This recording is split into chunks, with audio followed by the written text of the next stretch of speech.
Yo, people, lateness is greatness. Welcome back into the building. You already know what time it is. It's time for the London Club's Carnage show. And listen, I was just saying to Tobs off air, yeah, I am very, very, very close to just saying I'm going to go bald because this hairline thing and this fades, it's not even a fade, it's just patches now. And I had the two journalists on the other day and you man were all in the comments saying, yo, Matisse, you're clapped, you got no trim. I'm like, listen, wow. It's locked down. But you know what?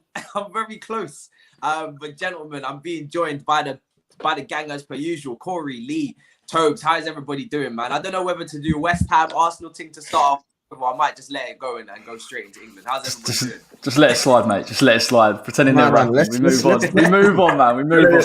Toby's had a bad week, bruv. Yeah, so he's probably sitting there thinking, "Don't speak about Spurs." Do you know what I mean? Bale's bad. Won, so yeah, things are getting better. We won. So listen, things are getting a little bit better. But let's talk about Arsenal West Ham, innit? Because the thing is with Tottenham is we've kind of said everything I think Tobes has said everything he needs to say about Tottenham. So I'm not going to talk about Tottenham today. Arsenal West Ham, I think it was a great game. So we'll touch on it for 10 minutes. But I know you guys spoke after the match anyway. And then we'll really mainly talk about England because I think that's where all of our opinions will just come to life there in terms of what we think of the national team, Southgate. I mean, we've got an interesting crop of players coming through and Euros 2021 is coming up. I don't know if they've rebranded the name to 2021 or they're still sticking with Euro 2020. I haven't even checked that. Some people are saying they were still sticking with the old name. But to quickly talk about West Ham Arsenal, because it was probably the game of the weekend. You went 3-0 up, Corey, and then you just dropped the bag. Like you fumbled the bag, literally. What happened, bro? Pure Spursy, wasn't it? Now you know what it's like. Now I know what it's like. Pure Spursy. The absolute. Do you know what the worst thing is? The worst thing, Toby, for most of the second half. I dug out Tottenham on Saturday, and then it's happened, and it's just calm, isn't it? Like, it was just going to happen. Like West Ham haven't done a West Ham thing all season. And for those first 20 minutes, I mean, we just dominated. The possession stats, like shot creation, everything. We were class. And then, it's almost like we went 3 goals up and didn't know what to do. And then Arsenal just got back into it. So it was unexplainable, really. Bit gutted. But, you know. Mad. Really? Is it unexplainable? Well, Is it really? Well, no, it's not. It's not. No, come on, Toby. The truth of the matter is, we just stepped off Arsenal. We let them have the ball. Like we just panicked. We didn't know what to do. Yeah.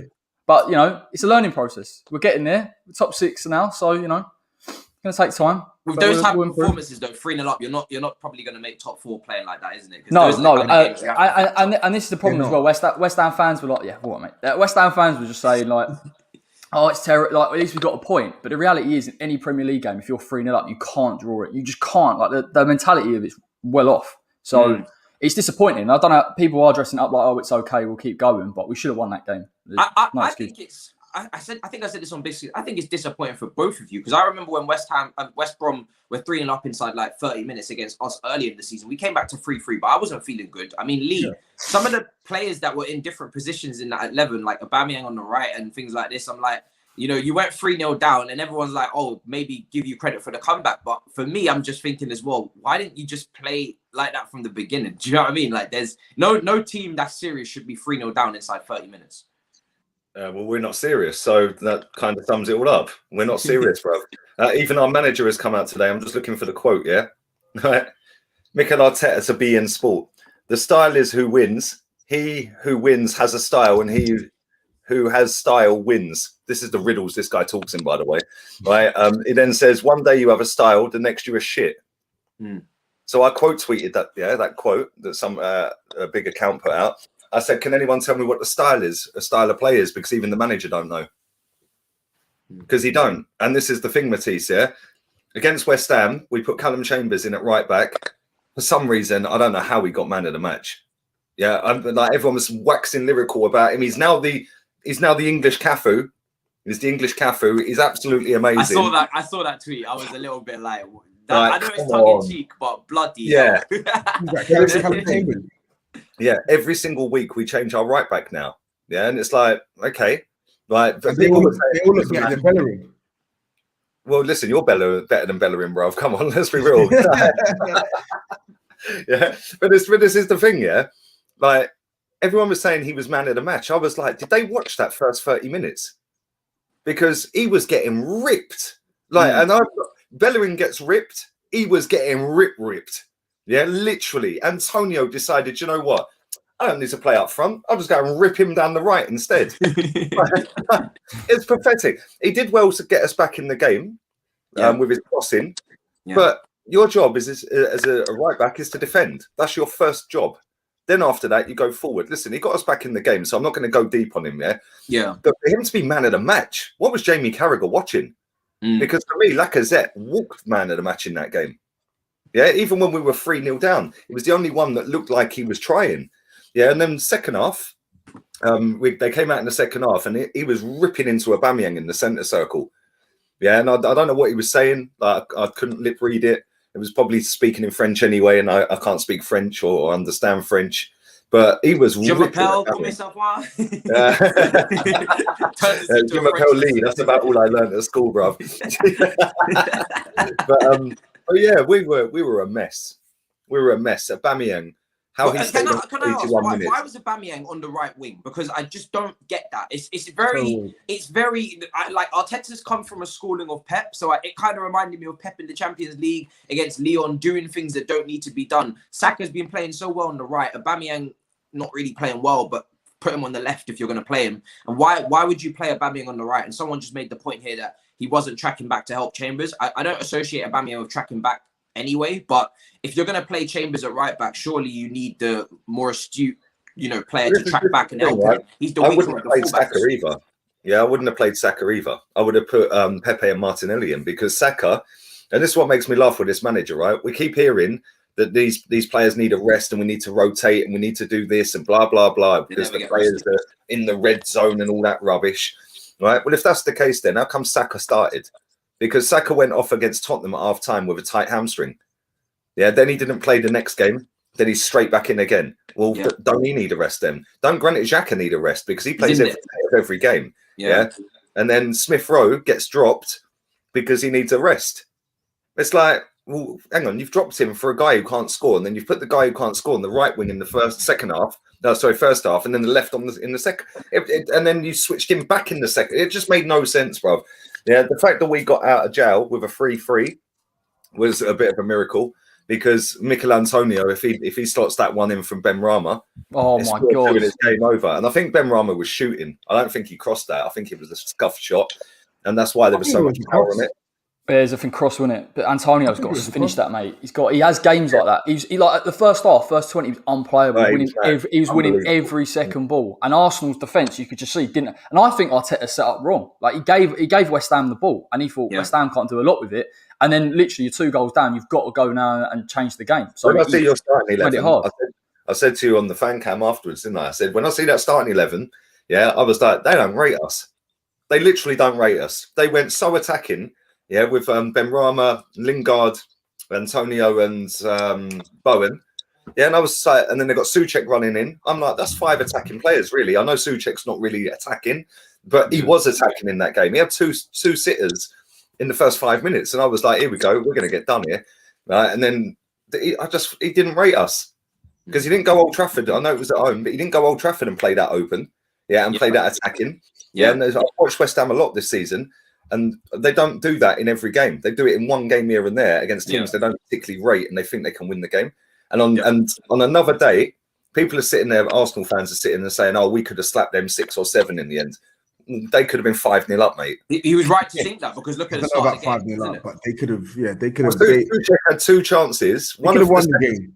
They could have won the game. I think it was entertaining. He was stretching. The first one's bread and butter. He would finish that 9 times out of 10, that first one. Yeah, and I don't know how he missed. Then Antonio hits the post. They had one off the line. Then Tierney blocks a shot that was a tap-in. Yeah. They had loads of chances in that. They could have scored 5 or 6 in that easily, man. That could have been a 6-all. Just finally, before we move off this game, what did you guys make of Lacazette? Does he warrant more time at Arsenal, or do you think you need to still get rid of it? He always has a worldie against West Ham. Always. He loves West Ham. You're trying to trigger me. You're trying to do the triggering of me like you do every week. I'm just angling. Lacazette had a good game. Lacazette's had a couple of good games recently, but Lacazette's out of contract in a year. He's one we can get a bit of money for. bin him. He ain't good enough. Yeah, I would agree with that, to be fair. Like, I still believe that you guys need a top striker. Whether you can attract that in your current position, I don't know. Aubameyang is one of those ones where, I mean, he just signed a new deal, so I guess he has to be that man for you. But he is that guy. I don't understand. Aubameyang is a top striker, though. So no, he is a top striker, but to play lone forward on his own, if you don't play to his strengths, it's a sticky one. He kind of reminds me of Timo Werner at times. Exactly. Play to his strengths. Jamie Vardy is very similar to Aubameyang. I think Jamie Vardy is a better footballer. Yeah, but they're very similar, and they're both quick off over 5-10 yards. Jamie Vardy is quicker over longer distance. Yeah, but over 5 yards or so, Aubameyang's got good acceleration. After that, he don't really kick on to another level of like pace, whereas I do think Vardy does. But Leicester play into Vardy's strengths. Yeah, whereas we don't. And when you look at us, right, there was a comparison that went out the other day. I see it in one of the national newspapers, right? If you look at this, right, this is where I get the ump with Arsenal, right? This game against Liverpool that's coming up, our next game is Arteta's 50th league game. Right? So he's had 49. Emery had 51. Yeah, total. Right?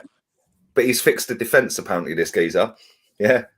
He's fixed the defence. He ain't, because I'm looking at it, right? In points, by the way. Unai Emery got 88 points in 51 games. This guy's got 75 in 49.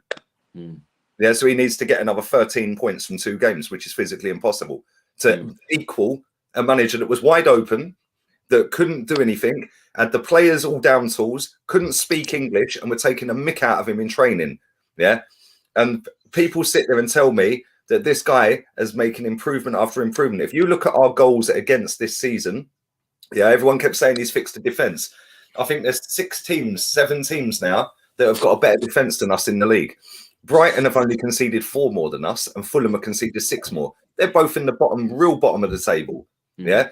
So when you look at the goals scored, right, and then the goals against this season, by the end of the season with 9 games to go, we're going to be there or thereabouts on goals conceded to what Emery was, wide open with players down in tools. Yeah. Goals scored, we're going to be about 25, 30 goals behind. It's mad. Brother, I see no improvement. People can waffle all they like about improvement at Arsenal. We've lost 11 games, and our defence is four goals better than Brighton. Yeah. Sorry, look at the state of their team and look at ours. I mean, if I'm to go on my own rant about Arsenal, the way you man act on social media, this little comment here, Matisse, did you see Arsenal Twitter admin celebrating a draw like it was a win against Chelsea last season? I don't know how you man have been able to milk this 2-2 draw at Stamford Bridge, but you man have come out with a whole documentary on Twitter from your admin. I saw, like, I had the Arsenal account muted because you kept, like, bro, for me, I was just like, huh? I've blocked them. I'm sick of seeing their BS on my timeline, bruv. I'm sick of seeing it.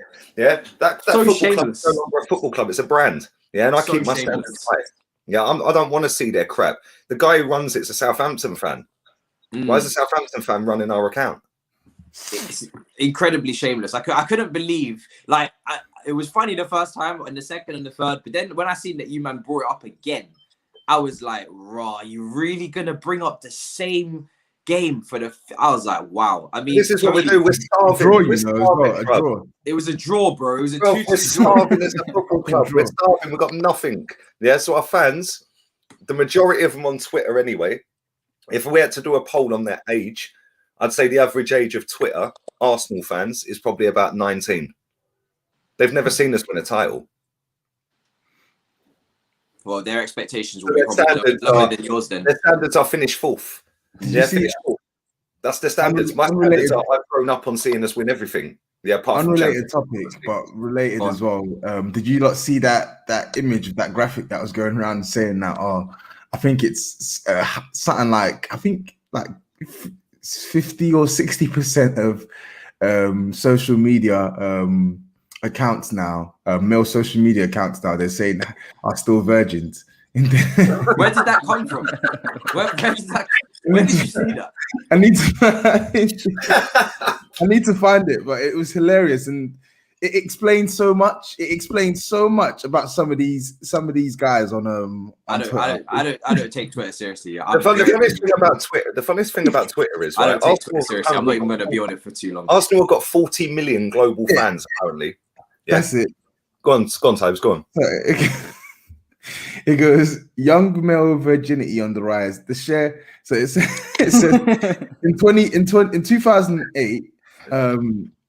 2008, 8% of men under 30 reported zero female sex partners since they turned 18.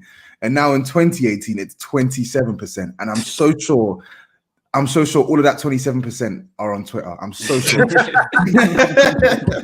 Tobes, there was this just to move it on to Bale, right? Because this blew up for like a day on Twitter, right? People were going mad over this Bale quote. I don't think it was as deep as people are making it out to be. No, I don't get the hype.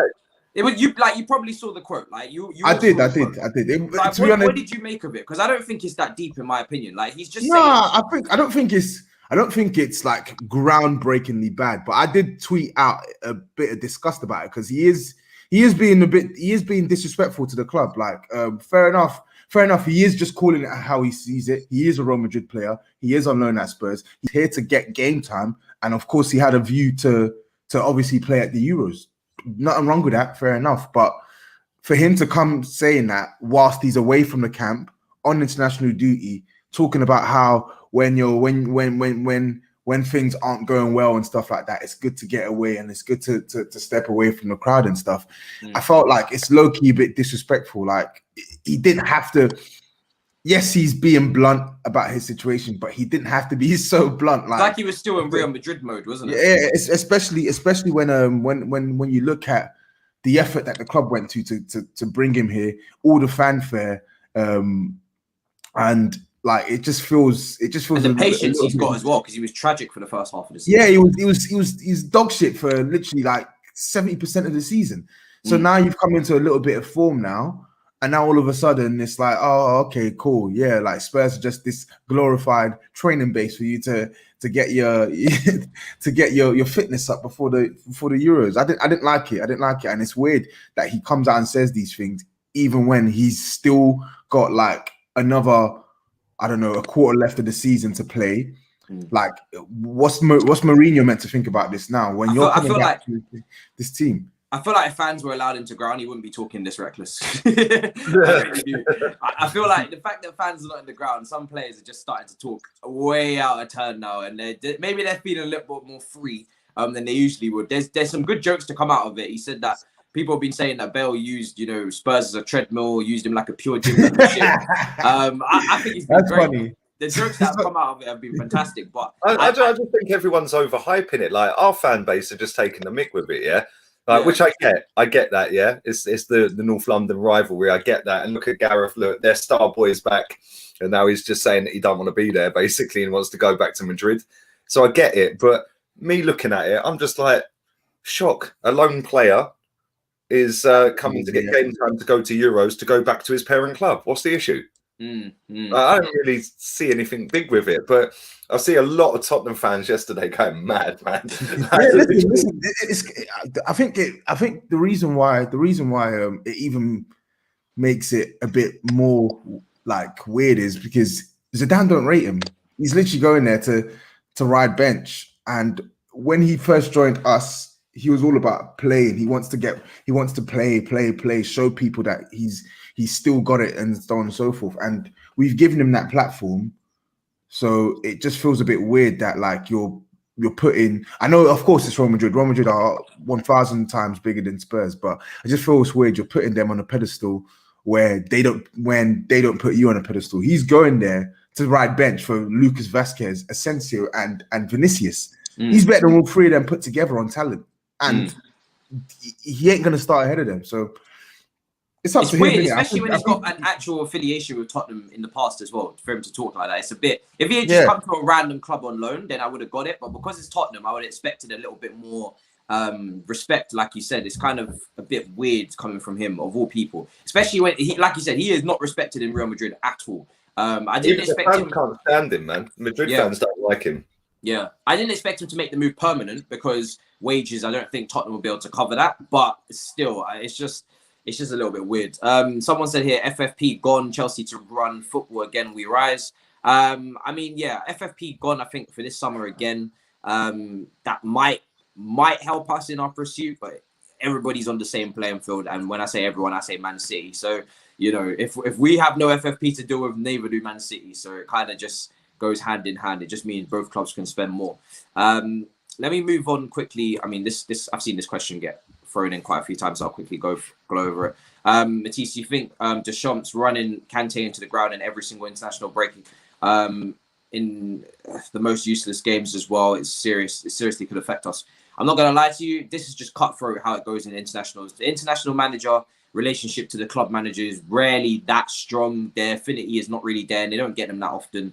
Deschamps doesn't really have Chelsea on his mind when he's picking his French squad or picking his French team. He just wants to play Kante to get that chemistry with the other midfielders for the Euros. That's all he's going to be concerned about. So I've learned not to really get too bothered about it, because it's not in their interest. Like, if there is a relationship between club manager and international manager, then maybe you might get a little bit of something out of it. But apart from that, you're not going to. I saw Lee tweet something earlier just before we move on to England about Pulisic, Pepe and Bergwijn. Even United fans don't rate Pulisic, bro. Even they've said, yo, Pepe won the argument, bruv. Yeah, Pepe won it. You can't even argue with me. Yeah, Pepe's been the best. Pepe's been the best of the lot this season. It's not even last season, but last season as well. Bergwijn came in last season. He scored twice in his first couple of games, I think, didn't he? 3 times. There you go. He scored against City on his debut, didn't he? I remember that. Yeah. Do we get to throw Antonio in there just to yeah, you've got to throw him in there. If Bergwijn's kicking around, you can't not have Antonio in there. I mean, come on. I mean, I don't even know what he's in the list for, but yeah, no, come on, Antonio. I'm not gonna lie. Antonio's a striker though, Corey. Throw Ben Rama. He's versatile. Who's been better out of Ben Rama in there? Who's been better out of Ben Rama, Pulisic, Pepe, or Ben Rama's still better than Bergwijn. I'm telling you now, 100%. Yeah, I'm not saying he's not a better player, but he's. I don't agree with that. Ben Rama. Look, Ben Rama's one of them. Ben Rama's another step back in the waiting, bro. Trust me. All the skill, all the gear, no idea. Really? I'm backing him. Look, I think he's not getting enough goals. But and that's my point. All the gear, no idea. He can do all the stuff. Give him time, Lee. Give him time, man. Give him another year, then we'll come back and talk. Yeah, but this is what Newcastle fans kept saying about Saint Maximin, bruv. Man's been there for what? Yeah, bruv, I think he scored about 12 goals in his whole career. Like, turn it in. Yeah. Ben Rama's obviously scored more than that, but they're all in the Championship. Yeah. When you look at Bergwijn, he done it good over in Holland. Yeah, but has he really ripped it up? No. He's had injuries as well, though. Yeah, which doesn't help him. Pepe's been the best out of all of the guys, but I still rate Pulisic over him in the long term, and I still think Ben Rama there's a player. This agenda you've got Matisse, how the mighty are falling. It went from comparing him to Sancho to now comparing him to Pepe. No, I'm not. No, don't try that. You don't remember that? Better than Sancho. Do you want me to lie? That was mad. I can't believe it. Do you want me to lie? He's in better form, isn't he? He's in better form, right? He's in better form. That's all I said. But I just said long term because Lee tweeted it like Lee tweeted it like as if it was going to be like that for the rest of time. And I'm saying no. Long term, Pulisic is going to surpass Pepe. So how many goals has Pulisic scored in his career? Do you know? I'm not involved, Lee. I'm not doing it today. I'm not. He's not even getting dragged in. Lee, prior to the start of last season, he had scored 13 goals in 4 years at Dortmund. But last season, I think he scored around 10 or 11 goals. I actually agree with Matisse, though. I think of all the wingers, less than Pepe then in the last 2 seasons. Then no. Let's not try and pretend. Pepe is literally Mohamed Salah on skates in League One. So let's not try it from. No, I think you know what it is. I think Pulisic.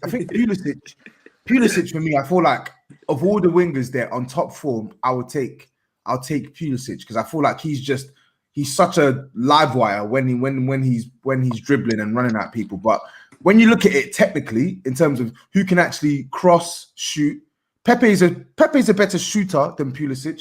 Pepe's a better crosser than Pulisic.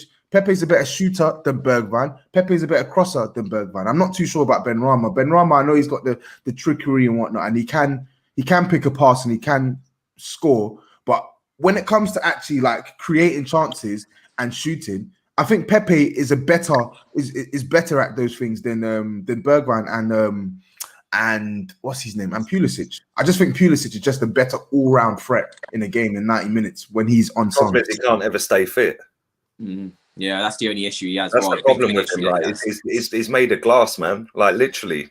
Yeah. So same with that St. Maximin. St. Maximin technically is a very good footballer. Yeah. And he's got the pace and he can dribble and he can nuts you and do everything. Yeah. But when it comes to staying fit and his goals output, it's dead. I think St. Maximin's had 21 injuries in 6 seasons. That's fucking ridiculous. I don't get why people love bringing the age thing with Pulisic. Yes, he's young. Yes, he can get better, but the guy costs 60 million.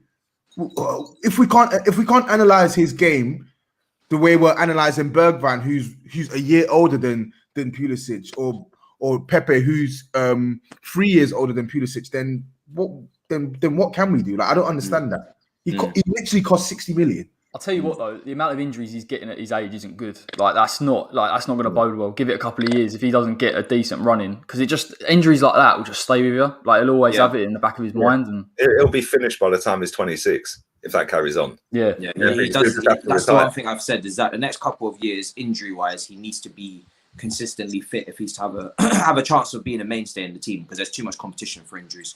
But to move on to England, because I think England's always a fun topic, isn't it? Because the international break is upon us.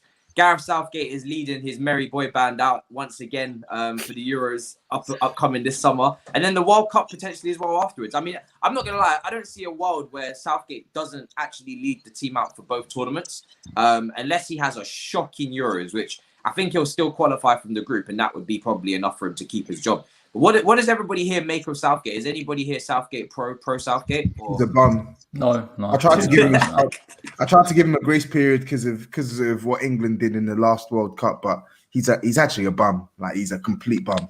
When you dissect that as well, that World Cup, it's not really that. No, it's not. It ain't, mate. Not at all.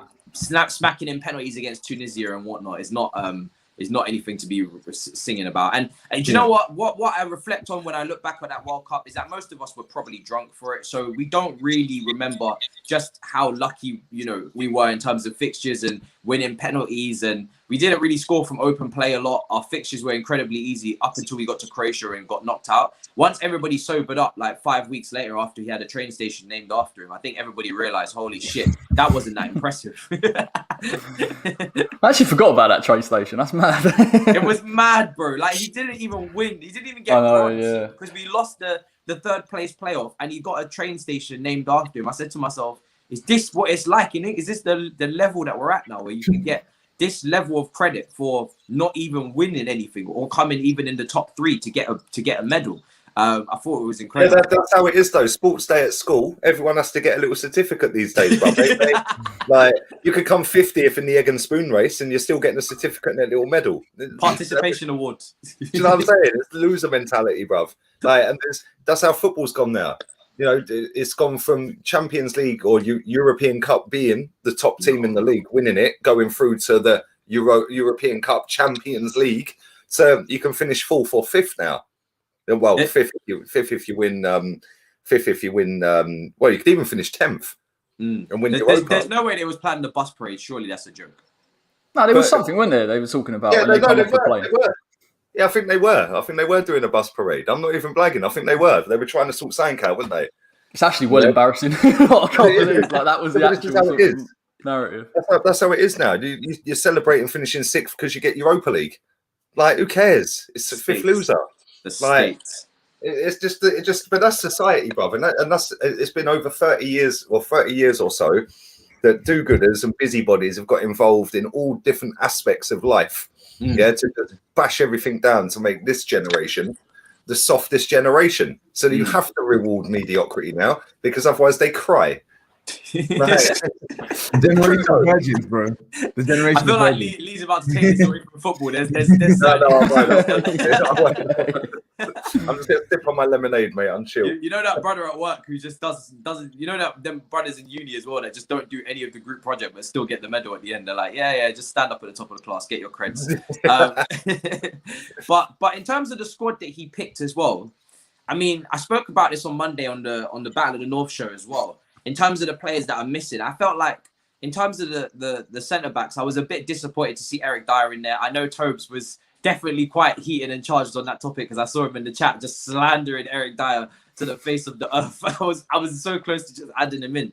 But I just feel like there was a lot of other centre-backs that could have got in there. I mean, maybe... I don't even feel like I'm even being biased. Fuck that. I think Tomori was so good at AC Milan that I would have had him over Eric Dyer, definitely. He's a shout, yeah. He's a shout. Him or Konza. Yeah, Konza at Aston Villa's been a brick. I think he could have got in there as well. Someone just said that in the chat. Konza robbed. And I think also Patrick Bamford really should have got in there over Calvert. He should be there. He should be there ahead of Ollie Watkins. You think over Ollie? I would have probably said Calvert, but I think over you. Nah, Calvert in there. Calvert is dipped in form, but he's got 14. He's got 14. You know the only reason I don't think Bamford got in there? I was speaking to Joe from All Leeds TV about this the other day. Yeah, I said the only reason he didn't get in there is because he needs 8 chances to score. Literally. Yeah, his conversion rate's pathetic. Yeah, he gets the chances. His movement in the box is good. Yeah, but his finishing, boy. If Leeds had a top finisher, if Leeds had Ollie Watkins or Calvert-Lewin this season, they'd be top 4. I don't agree. I don't agree. Do you know I don't agree? I don't agree. I think he's been more clinical than Ollie Watkins this season. They both missed chances. Bamford's got 14 league goals. I've actually been pleasantly surprised at some of the. Of course, he's going to miss chances. They're high volume. They're a high volume chance creation team, and he is going to miss chances.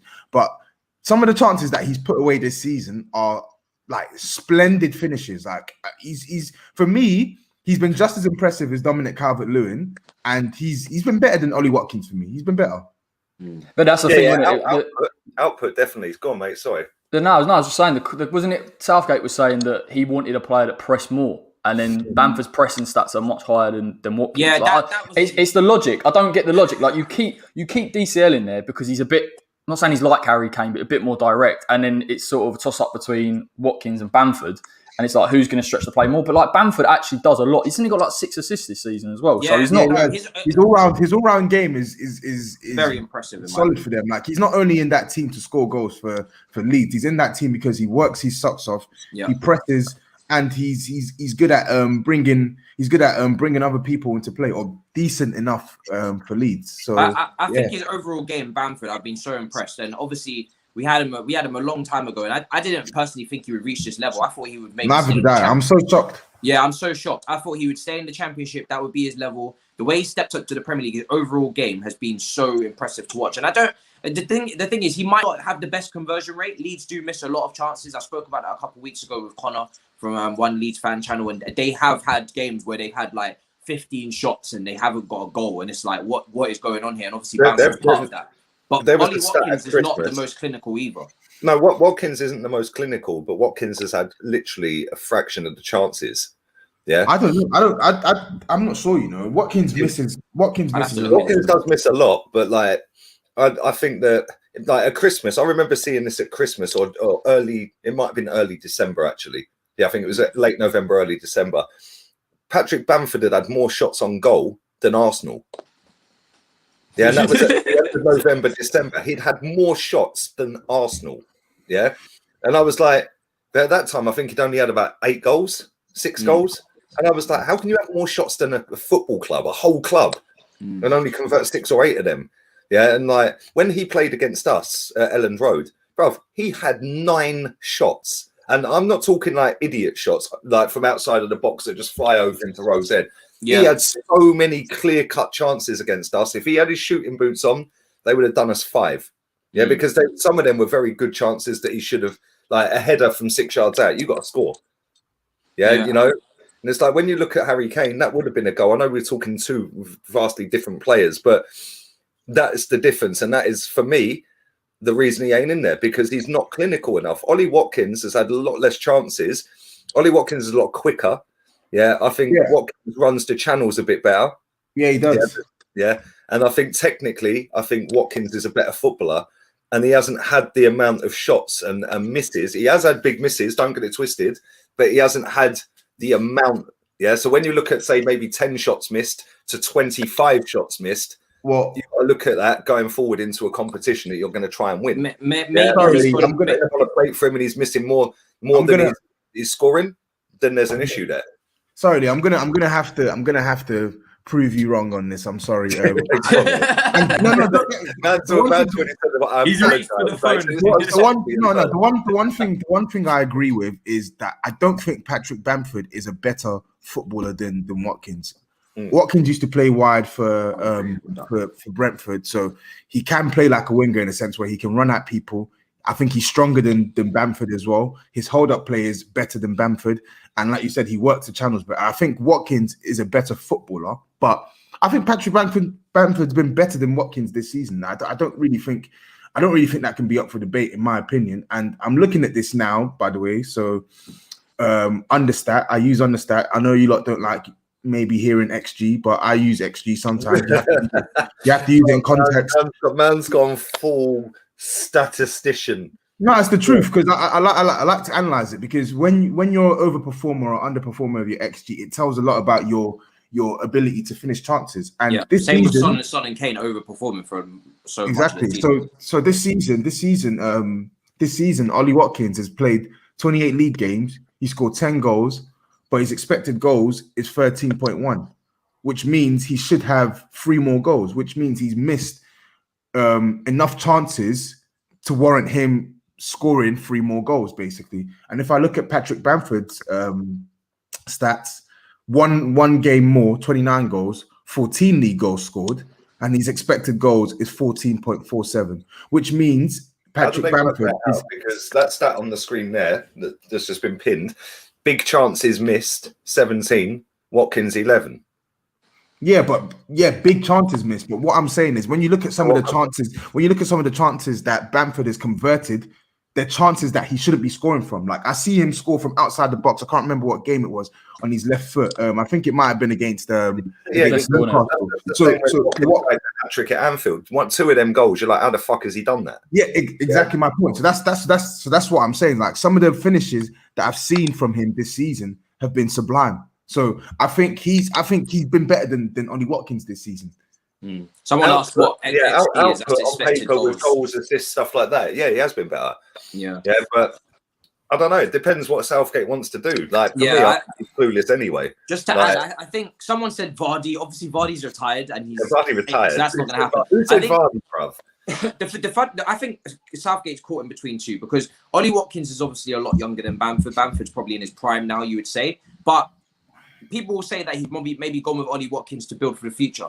Southgate has been building for the future ever since he got to England. He's not going to have a future if he doesn't do anything. That's the opinion I'm of. So although Ollie Watkins might be younger and he might be building for the future, I think Patrick Bamford is in his prime and probably ready for that responsibility of coming on for a Harry Kane if need be, or coming on and just giving a bit of a different dynamic as well, being left-footed where there's not many of those players in the squad. And I think if he's planning for the future again, I think he's not gonna get to the future. Do you know what I mean? And I don't think he should anyway. But it's a very weird notion for me that he's planning for the future.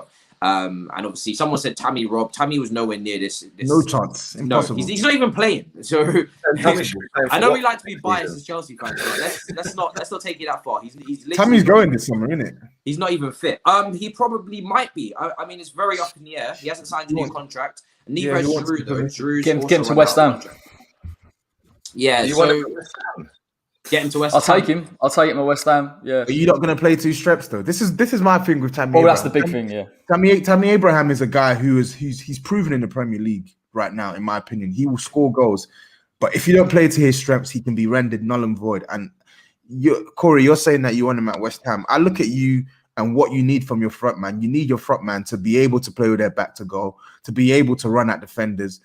Is Tammy Abraham going to be able to replicate the work outside of the box that Mikel Antonio does for West Ham right now? Yeah, I don't know, which is why I'm saying I think if you sign Tammy Abraham, West Ham for me have to change their approach and not just be heavily reliant on Antonio basically carrying that attack and add to that, though, he is still developing. So although he hasn't got those things now, he might be able to bring them for the future. I think for West Ham, for the amount of times they've gone between different strikers and they've rotated between different strikers in this league, and they haven't really, even in the Dimitri Payet days, they never settled on a striker. They brought Andy Carroll back. They went with so many different avenues. I think investing in a young English striker who's put up the amount of goals Tammy has done, I think would be smart from them. Yes, they might have to change their style a bit, but I also still think he's developing, and he probably will end up. He will develop into a player that will suit their game now. He's a decent striker. I said it on the Touchline Fracker Discord, and like a lot of people agreed with me, but one Chelsea fan didn't agree with me, and he saw it as disrespect, and I don't see it as disrespect. I genuinely think he should go to Brighton. I think he should go to Brighton. If he goes to Brighton, you're going to see that guy score. No, we laugh. If he goes to Brighton, you're going to see him score 15 plus league goals. I promise you. He's a proven goal scorer, and they create bags and bags of chances. They're not a team that needs him to play with his back to goal. They put chances on the ground, in the box for your striker. He will bag goals. And they're dying for someone who can actually put the ball in the back of the net, and he can put the ball in the back of the net. He should go Brighton. I'm telling you. We had this debate with Matisse the other week about where he gets in teams in the Premier League. Brighton's one of them. We said that, innit? Yeah, I think we all agreed on that day. That Brighton is one of them. Danny Welbeck, bruv, the geezer couldn't finish a wank. Like, real talk, he's fucking useless. Yeah, and then Neil Maupay, another one. He's bloody useless. Tammy Abraham's a good footballer. Yeah, heading ability is in the gutter. Other than that, he's pretty good. But he don't get in any team in the top half of the table. Yeah, so if he wants to leave, then go and get your money for him and let him out. Funny, I think he would get into West Ham. This is the thing. Everybody keeps saying Tammy can't get into any of the top 10 teams. No, Matisse, you say that, yeah, but we've had this discussion already. Yeah, we've had this discussion already. Aston Villa spent 30 million on Ollie Watkins. Are they going to spend another 30 plus on Tammy when they have their established first choice striker?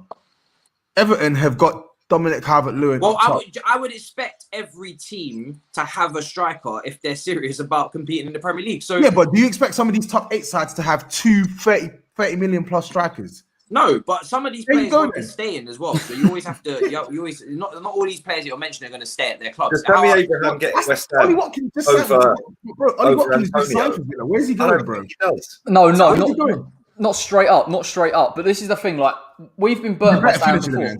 Well, the West Ham, probably is. But I think like West Ham fans sometimes turn their nose up at players like this. I remember when we was linked with John Stones in the summer. Oh, what do we want John Stones here for? Same with Jesse Lingard. Like, just because Tammy isn't performing at Chelsea, he's still young. He does get goals. I'm not saying it's going to be an easy transition. He doesn't do the work that Antonio does. But I'd probably back Moyes if he brought him in for 20 mil. And said to him, right, 4-year deal, let's try and build something around him.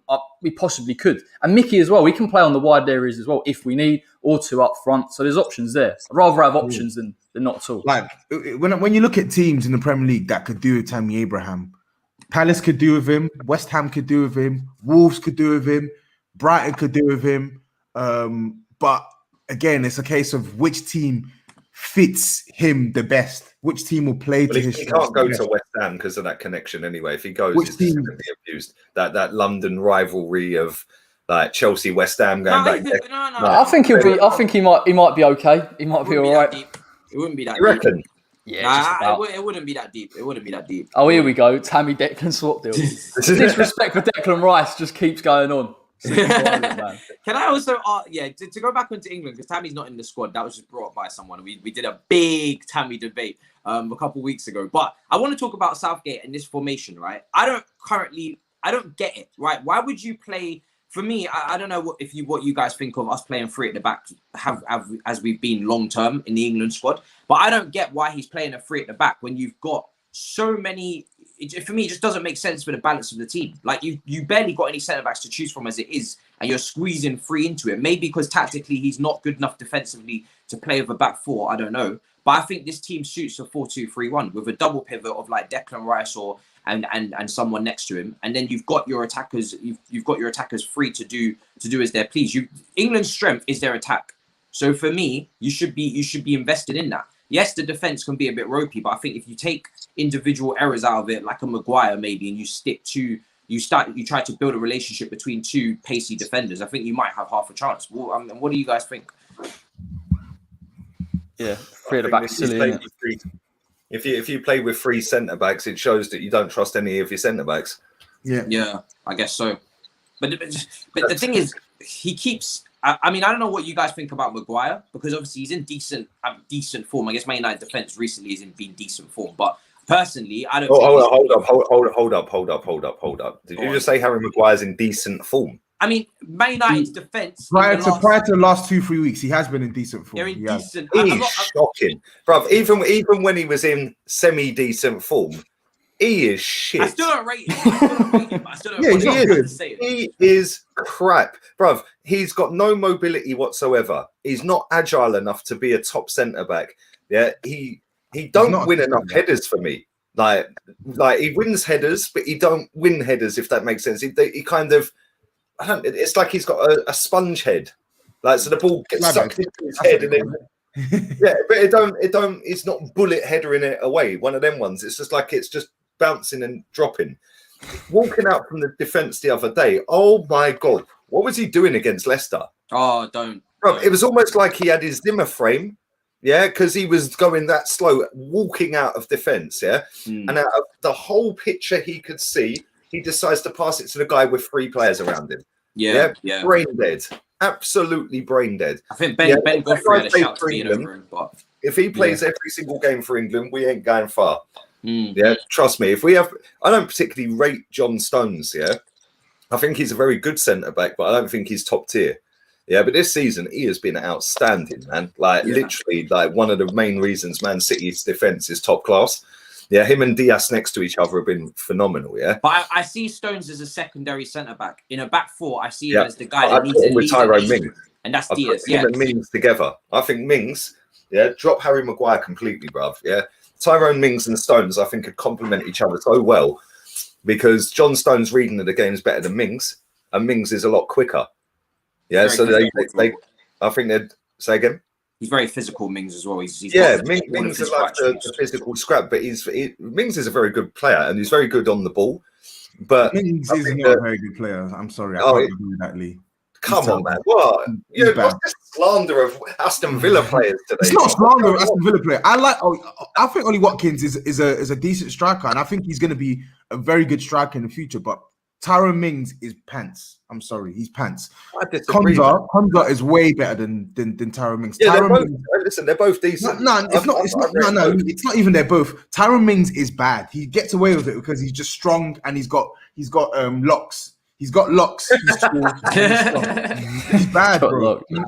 Honestly, he relies on his athleticism so much. I think he's bad on the ball. I think he's bad at anticipating danger, and I think he's bad at in 1v1 situations. I think what I will give him credit for is this season he's played to a reasonable standard, but even then I don't rate him. It's like when Eric Dyer was playing well at the start of the season. It didn't make me think any more of him as a footballer. Would you rather have Mings or Maguire? Maguire's better than him. Oh, bruv. Maguire's better. The problem is with Maguire. But to be fair, I'm going to get Maguire Maguire can do the basics better than Mings. I'll tell you that. The only thing is with Maguire is when you're playing with Maguire, I wouldn't trust him in a high line. That's the problem. Yeah. And I would ideally want England to be on the front foot with a high-ish line. I think they have defenders with pace where they could do that. But let's be real. Both of them really shouldn't be in this squad. Ben Godfrey, he's at under 21. He's at under 21. Yeah, and they need him for that though. I'm happy that they picked him for under 21s. Ben Godfrey, Tomori, and Konza. Sorry, Aston Villa. Those three for me should be ahead of Dyer and Maguire. If we're doing this on merit, if we're doing this on actual form. Yeah, but this is the thing. He doesn't do it on merit. Yeah, and he said when he got the job, he'll be picking players based on what they're doing for their clubs. Well, if that's the case, how the fuck is Eric Dyer in the squad? Yeah, how's he in the squad? And he said he'd do it. He said he wouldn't just do it off a few games and stuff like that. When he started saying that, Jack Grealish was performing at such a high level, but he couldn't get in the squad. And it was like, well, you're obviously a liar then. He's got his favourites. Every manager obviously has their favourites. I get that. But his favourites are Harry Maguire, Eric Dyer. Obviously, Harry Kane's the captain. I think Lingard's a favourite of his as well, isn't he? Yeah. Lingard. Yeah, Lingard, exactly. But do you know what? Lingard, based on 5 games, is in the squad. Yeah. Like, how? I think I think that's because there's injuries to Grealish and Maddison. I think if there wasn't, like someone said, Maddison debate. Maddison's not in this squad. So But I think and also Maddison's way older than Mount and Foden as well, so it's a bit of a weird one. But when it comes to the squad, I think the attacking midfield areas like Lingard has got in on merit, which is kind of what we asked for, but also because there's injuries as well. Like Grealish is not in the team. Yeah, but has he got in on merit though? He's had 5 good games for West Ham, and he's scored 5 goals. games is form, isn't it? I would say 5 games is good form. That would be So now okay. So on that basis, then, right, when it comes to picking his Euro squad at the end of this season, if you've done nothing all season and then you play 5 games that are great at the end of it, you're in the squad. No, I wouldn't put them. No, there's always context, but like I said, because there's injuries, that's why I think he gets in.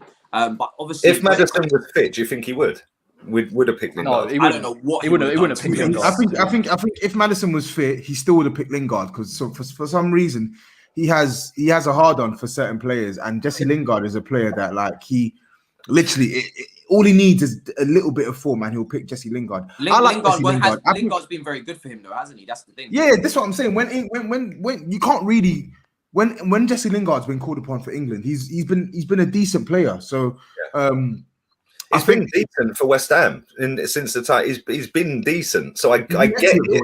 So I think he deserves to be in the team. What it'll be interesting in the summer because if Jesse Lingard keeps at his form now, it's gonna be a legitimate discussion as to who should be picked to play in those advanced spots for England, because then you're gonna have Mason Mount, Jack Grealish, Maddison, Jesse Lingard, Phil Foden vying for essentially two spots. So it'll be crazy.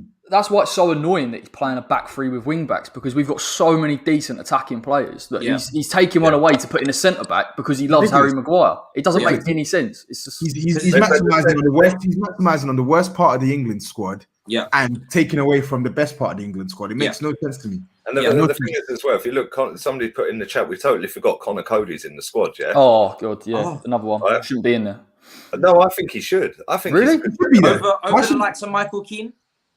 He's had yeah, you're right. You know what, Michael Keane on 4 Michael Keane. season, but I don't rate him. I don't rate him highly. I think Connor Cody's a better centre back, but Keane's been Keane on form. You're right.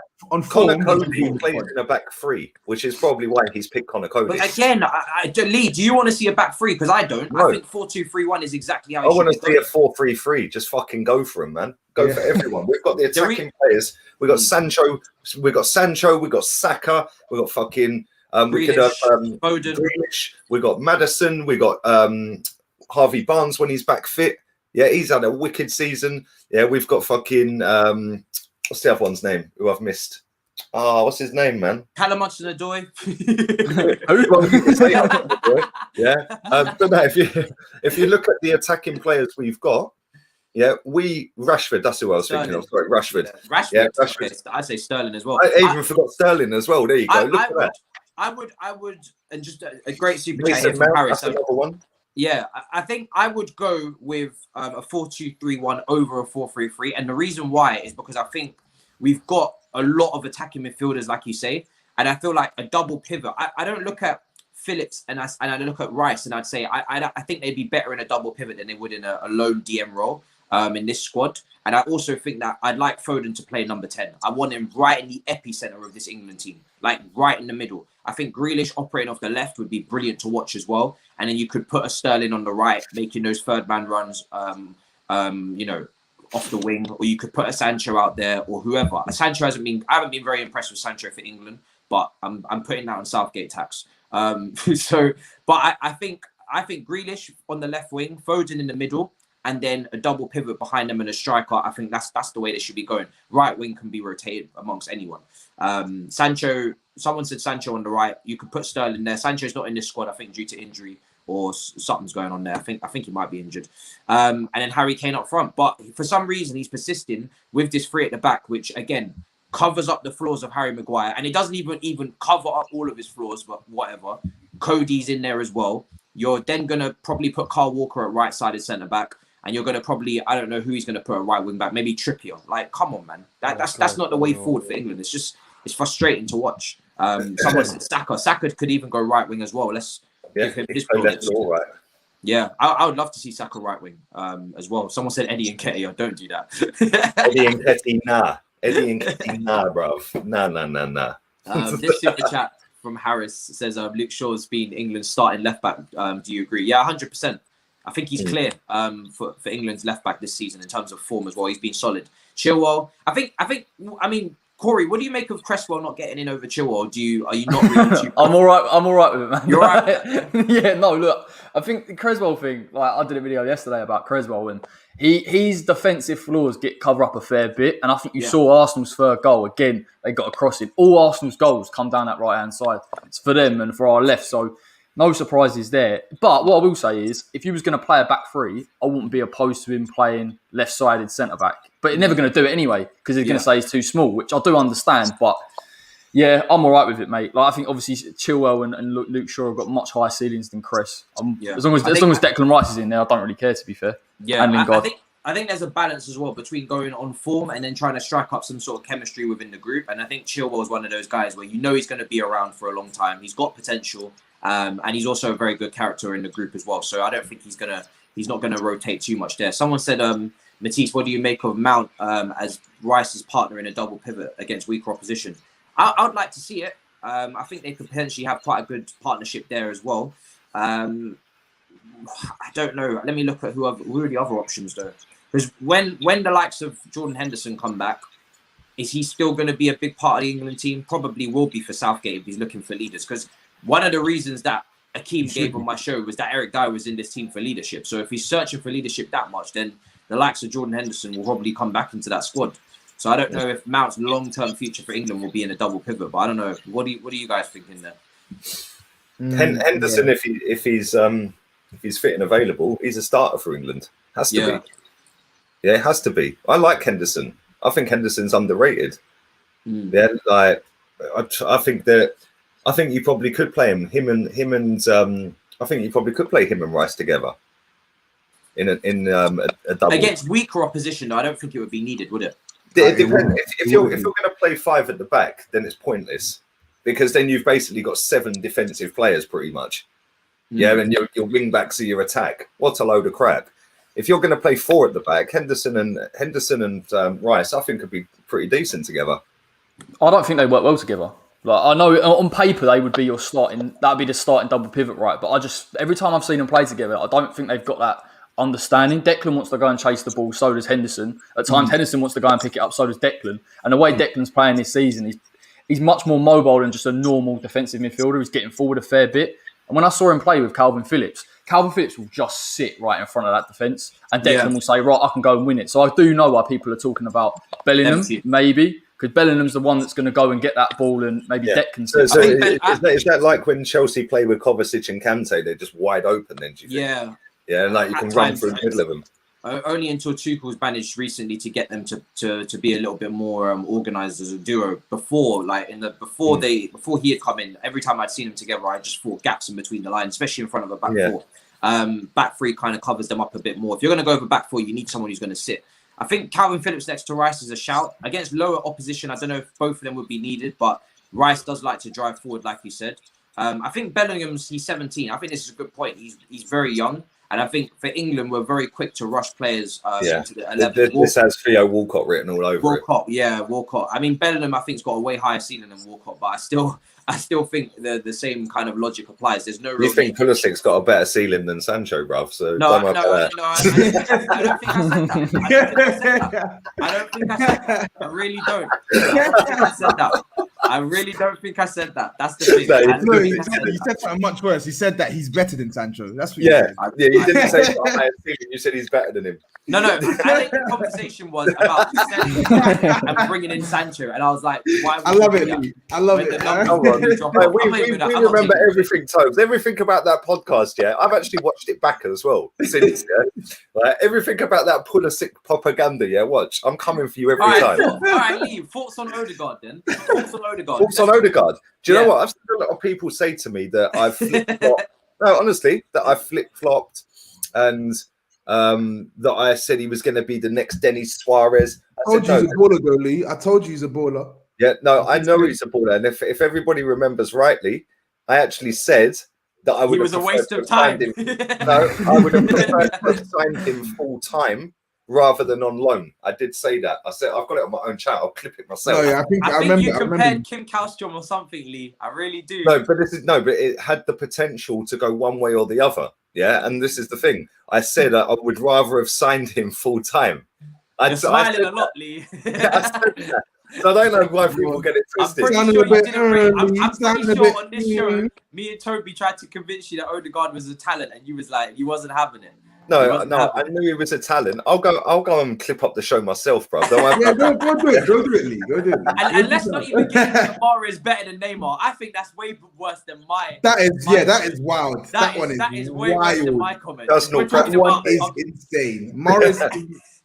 Personal preference. I enjoy watching Morris better than Neymar. When it comes to that, I don't like Neymar.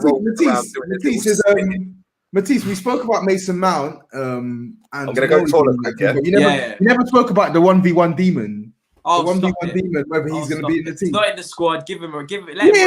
No. Again, I'm just asking, bro.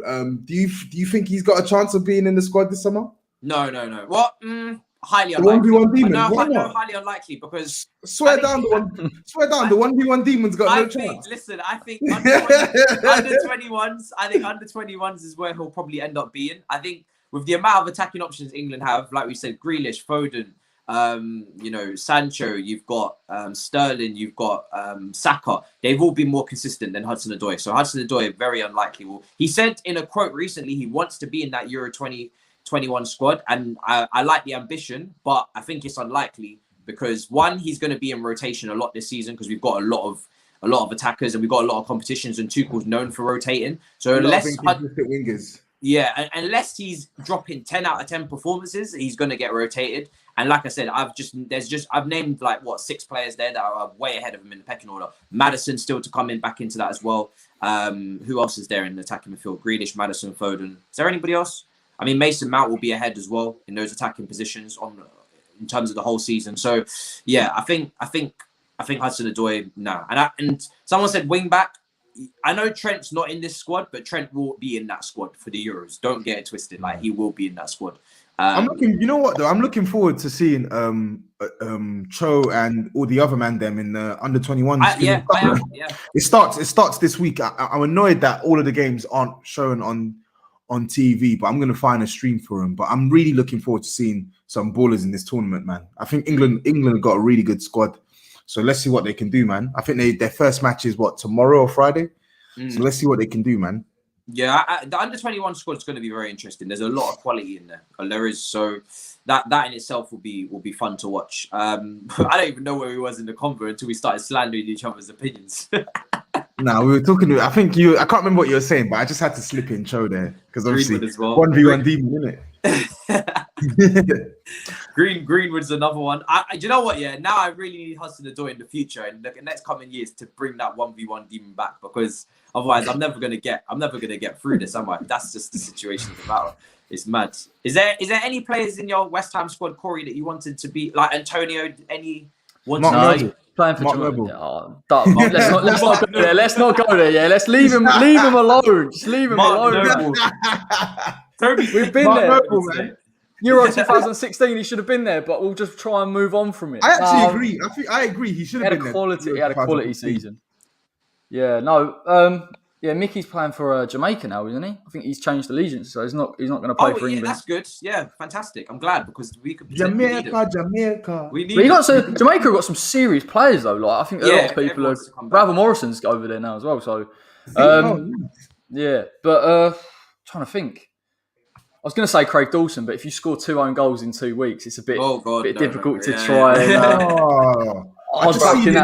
Catastrophic. I just seen the news. In the same Mason Greenwood's out of the under 21 squad. That's pissed me off, man. Why is he out of the squad? He's been injured, so Cantwell's replaced him. Damn it. I know the real Lukaku, I wasn't going to use Greenwood to slander Hudson-Odoi, to make up for the Hudson-Odoi slander. I'm not one of these guys on Twitter that will slander Saka and defend Hudson-Odoi or slander Greenwood to defend Foden. I actually rate You wouldn't dare because we'd flog you if you tried to do that with Hudson-Odoi.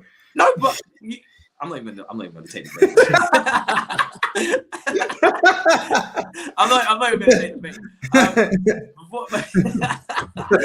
Tobs is, you know what? Yeah, Tobs has got that big six ingrained in him, and he's very much like Turkish, where he knows which switches to flip to get the right content out. But I'm not taking the bait. Before we wrap up, I mean, I want to get everybody's starting 11 in terms of the strongest possible England starting 11 that you would put out there, and just see where we disagree. I mean, I'll let Lee start. Lee, I'll let you start. Henderson in goal. Who? Henderson in goal. Okay, Henderson. Yeah. Okay. Are we talking about the players from the squad that have been picked, or just players? Just the squad that's been picked. Yeah. I don't know who to put a right back. Probably Kyle Walker, bruv, if I'm honest. Yeah. I think he's had a good season as well. He's the most consistent out of all of them, albeit he's in the best team. But Kyle Walker, left back, Luke Shaw. Yeah. I'd go with a back four. So I'd go, I said it earlier, Mings and Mings. Toby wasn't. Everybody's spamming Pope. They want Nick Pope in goal. Yeah. No, I'd go Henderson. I think Henderson's a better keeper. I think longevity-wise, I actually do agree with you, because I think it's good to get Henderson in there now, because he's going to be there for the long term. I don't rate Pickford that highly. I think Pope's a decent goalkeeper, but playing out from the back is not going to be there. I think Henderson needs to be I'd go centre back Mings and Stones, midfield Rice. I'm going 4-3-3. So Rice, Mount's in the squad, isn't he? Is he? It's up to you. Mount in the squad. He's in this squad. Yeah. Yeah. Well, I'd go Mount, Rice, and probably on form. This goes against everything I said earlier. Lingard. Yeah. Finally, there we go. Wow, there we go. Wow, Scores a world against Arsenal. Get him in there. Do you know what I mean? He always scores against us, bro. He can't score against anyone else. He always scores against us. 5 in 7. Right hand side. Sancho's not in the squad. Ain't in the squad. He's injured. Okay, Saka then. So you're leaving out. I thought Sancho was in the squad for some reason. I don't know. I did only look at it in glance the other day. I didn't go through the whole thing. Are you playing Lingard over Phil Foden? No, because I'm putting Foden left. So okay, Grealish is not in the squad. Okay, cool. Exactly. So I'm going Saka, Foden, which Sterling's had a poor season, so I ain't putting Sterling in. I'm going with Foden, who I think's had a good season. Why is everyone saying Saka's injured? Is he injured? Oh, he's actually. He's out, isn't he now? Was he pulled out the squad? Oh, for fuck. Yeah. He's going well, isn't it? Where's man? Surely you got to put Rashford. Rashford surely has to. Rashford or Sterling. Is Rashford even fit? Rashford or Sterling have to be. Rashford went off injured the other day, didn't he? Rashford went off injured the other day. Is he even fit? He had a tight hamstring, did he not? Yeah, he went off at half time the other night. That's so gutting, man. I wanted to see Saka, man, at right wing. That's pissed me off. Okay, so right wing would have to go Rashford if he's fit. Left, I'm going Foden. You're not playing Sterling over Rashford? Nah, I don't. I think Sterling's been poor this season. I think his form has definitely picked up in the last few months. Sterling. But I think Rashford's not really fully fit. So I can't see how Sterling doesn't start for England personally. Yeah. But listen, we're playing England are doing that thing where they play part-time plumbers and electricians to boost their egos. So why not play some of the players that you want to know more about in these fixtures? Yeah, do we need to play Sterling? No, we're going to slap him anyway. Do you know what I mean? If you're going by that logic, there's a lot of players that don't need to be in this squad if we're going to slap them anyway. Why is Harry Kane? No, it's not. Yeah, I agree. I actually agree. I feel like you should be using these. It's qualifiers, yes, but you should be using some of these fixtures to try and gain more understanding of some of the players who are vying for the England team that you don't really know much about. You already know what you're getting from Sterling and Rashford. Like, what am I going to learn from seeing Raheem Sterling plunder 4 goals against some random San Marino centre back?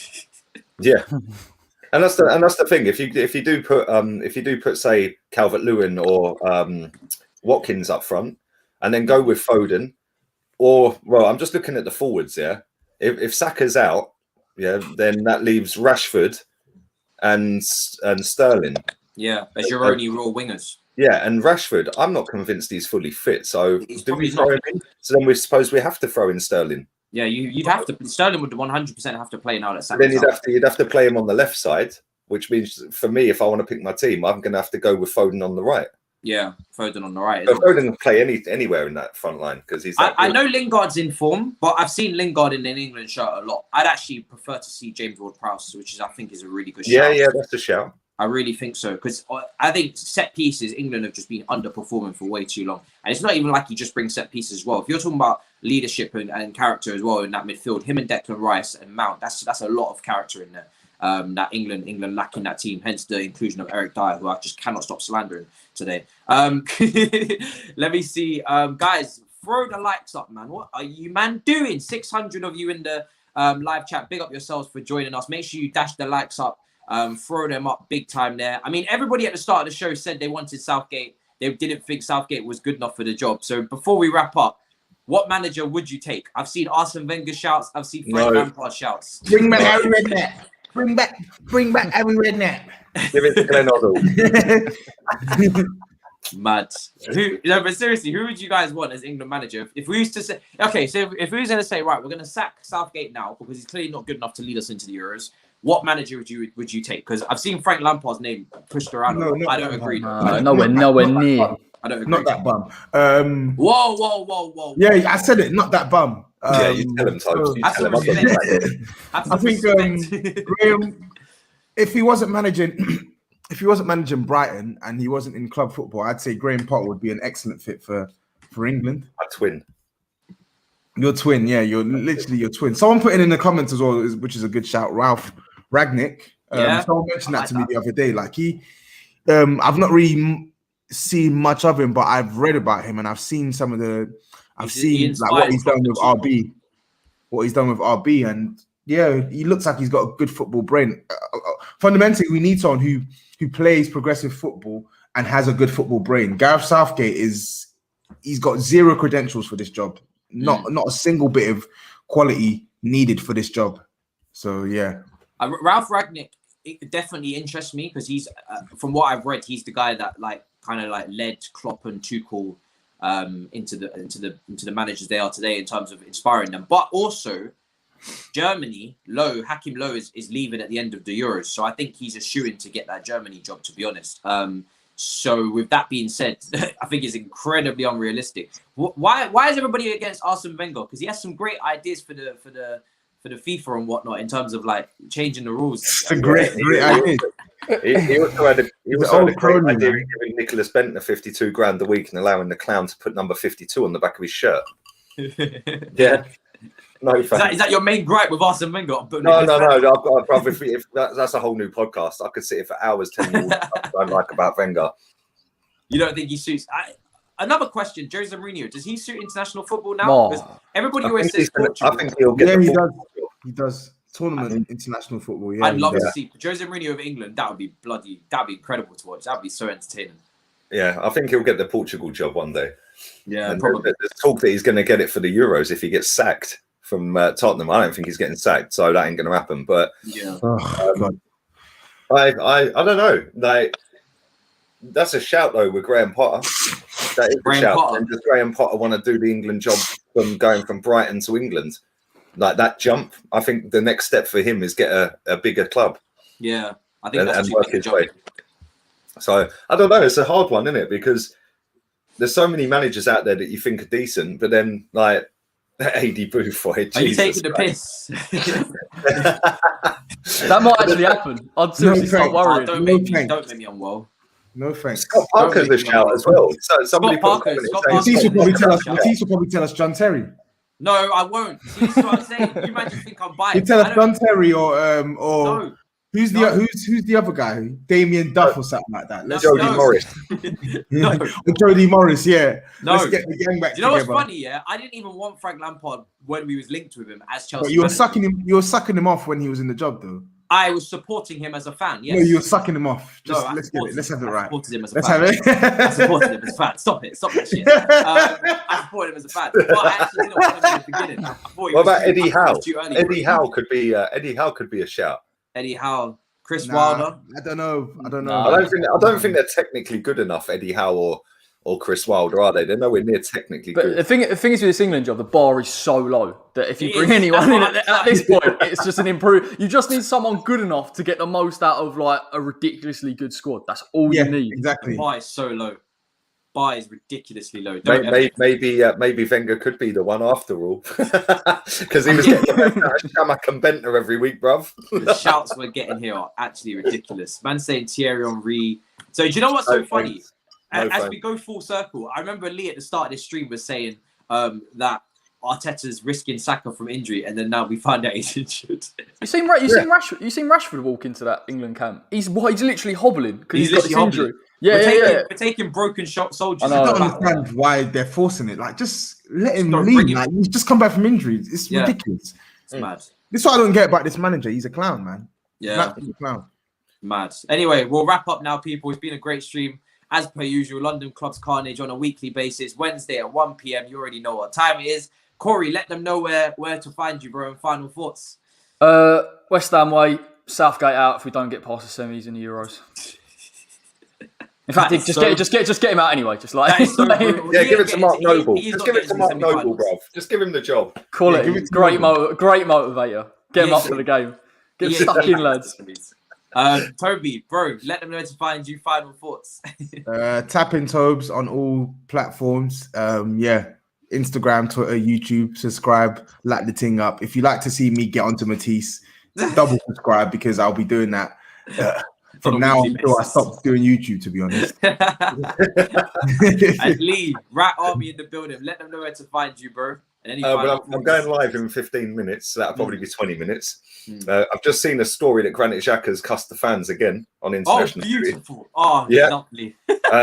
He said this very quickly. I want to say this real quick. Yeah, he said, "There's other players who get red cards but don't get criticised as much as I do." This brother just digs himself into the trench every time.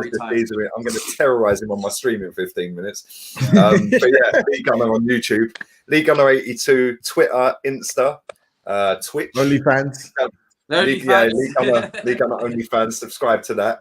It's only $9.99 a month. Make sure you check out Lee Gunner AFC on Facebook. Great. And guys, make sure you smash the like button if you enjoy the weekly show. There's 500 of you. Get it up to 500 likes. Otherwise, we ain't bringing it back next week. No, but in all seriousness, I will see you guys tomorrow for All You Can Eat Chelsea at 11 a.m. with Eunice and Miz. I'm lining up some guests for the England games. We're not doing any watch-alongs. I'm not watching England versus the Faroe Islands, but we'll probably cover them the day after with some guests. And yeah, we're trying to take this channel up in the international break, bring you some guests that you don't usually get when the matches are on. And then we're getting straight back into it. When Chelsea are back, we're going to be back on it. Porto, big European comps. You know what I'm saying? It's the stuff these boys dream about this stuff. You dream about the UEFA Champions League. So we're going to be covering it. Get into quarterfinals in Europe ain't for everyone. I can't lie. Tobs just has nothing to say, fam. Man's not even going to bring that up. I'll chat to you, man, in a bit. I'll tat her out. I'm getting it in early. I'll tat her out. In a bit, people. Peace.